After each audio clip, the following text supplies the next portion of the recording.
Hello friends, वर्तमान समय plus two पास कलापर प्रत्येक स्टूडेंट मान मन में गोटे ही डाउट थाए ताकि मु प्लस टू पर कौन पढ़ेबी, प्लस टू पर कौन पढ़े मत भल जॉबटे मिल, प्लस टू पर कौन जॉब कले मत सब अधिक सैलरी मिल। ए समस्त डाउट को मुझे ए वीडियो रे सॉल्व करी। ता आगुरी गोटे कथा मुझे कही रखुची, इनफॉरमेशन अभाव आम आम लक्ष्य हासिल करूँ वो लक्ष्य को पाइबा हेले जो जो प्रोसेस से जावाक पड़ी था आम कौटि ना कौटि जापर न था। सर्वप्रथम हूँ प्लस टू पर कौन पढ़े से आपण मान इंटरेस्ट बा आपण मान लक्ष्य उपर निर्धारण करे। आप जदि आपण मान घर लोकों कथा कि फ्रेंड मान कथार जदि आप लक्ष्य निर्धारण करेंगे तेबे ता आपण मान जीवन सब बड़ मूर्खामी हो। तो चलते भिडियोटी स्टार्ट करवा। प्रथम ऑप्शन हूँ बीए, जार फुल फॉर्म हूँ बैचलर ऑफ आर्ट्स। या प्लस थ्री बा ग्रेजुएशन कह जाए। बीए माध्यम आपण मैंने अनेक गुड़े कैरियर ऑप्शन पाइपर। जपरी देखो यूपीएससी माध्यम आपण मैंने आईएएस, आईपीएस, आईएफएस एभली best career option Piper.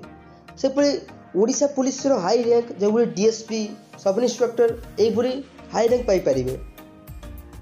SSC माध्यम CBI, income tax, sub inspector एमती कॉन्स्टेबल एभली अनेक गुड़िए कैरियर ऑप्शन रही। एमबीए जार फुल फॉर्म हूँ master of business administration. MBA उपर गोटे फुल वीडियो करी डिस्क्रिप्शन बॉक्स रे मिल जिवो, आपण माने ताहा उपर क्लिक करी देखि परिबे। एमबीए कर सारा परे आपण माने बैंकिंग, फाइनेंस, मार्केटिंग आउर मध्ये अनेक गुड़ी ऑप्शन रही जहाँ माध्यम आपण माने मासकु लक्षाधिक टंका रोजगार करि परिबे और यह आपण मानको सबटा बेस्ट कैरियर ऑप्शन रहिबो। बीजेएमसी जार फुल फॉर्म हूँ bachelor of journalism and mass communication. देखो वर्तमान टाइम रे मीडिया मार्केट बहुत बड़ और आपण मान तो देखुं मीडिया कौन भाई मात्रा रे मीडिया आगु को बढ़ी चलती। जदि आपण माने बीजेएमसी करती तेबे news reporter, news editor, news anchor एवं हाई सैलरी थी जॉब मध्य करि परिबे। यह केवल प्राइवेट ही थाए कारण गवर्नमेंट कौन मीडिया चैनल एपर्यंत नहीं। एलएलबी एथिरे आपण आईन विषय संपूर्ण तथ्य जानीपारे जहाद्वारा एथिरे एडवोकेट, लॉयर भली हाई रैंक थिबा जॉब करें। आप शुणी आश्चर्य हेबे भारतर एभली वकील मैंने अच्छा कि लॉयर मैंने अच्छा वर्तमान गोटे गोटे दिन में 1 कोटी ऊर्ध्व टंका कमाउछंती केवल तांकर मध्य स्किल पाई।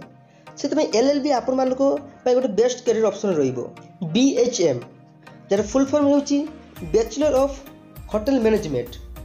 देखो वर्तमान टाइम होटल मैनेजमेंट स्किल बहुत बड़ हे कारण वर्तमान टाइम आप जानते ताज होटल भाई बहुत बड़ बड़ होटेल जो सेफ मैंने अच्छा, जो वेटर मैंने अच्छा सैलरी बहुत हाई, लक्ष लक्ष अधिक से टंका रोजगार करुँच। आप होटेल मैनेजमेंट करती तेज आप किचन मैनेजमेंट विषय जानीपारे, कस्टमर सर्विस विषय जानीपारे, कम्युनिकेशन स्किल विषय जानीपारे जहाद्वारा आपण मैंने लक्षाधिक टंका रोजगार करें मासकू।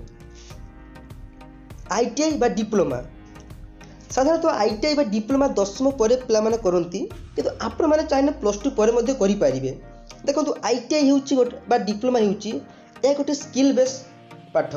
एथे आपको बहुत किसी शिक्षा मिलता है जहाद्वारा आपण मैंने भविष्य विभिन्न प्रकार कंपनी, विभिन्न प्रकार गवर्नमेंट जॉब आपण मैंने आपको कैरियर ऑप्शन भाव चॉइस करें।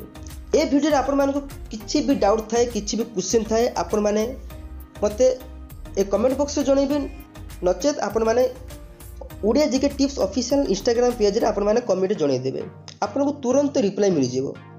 तबे रहउची धन्यवाद। जय जगन्नाथ।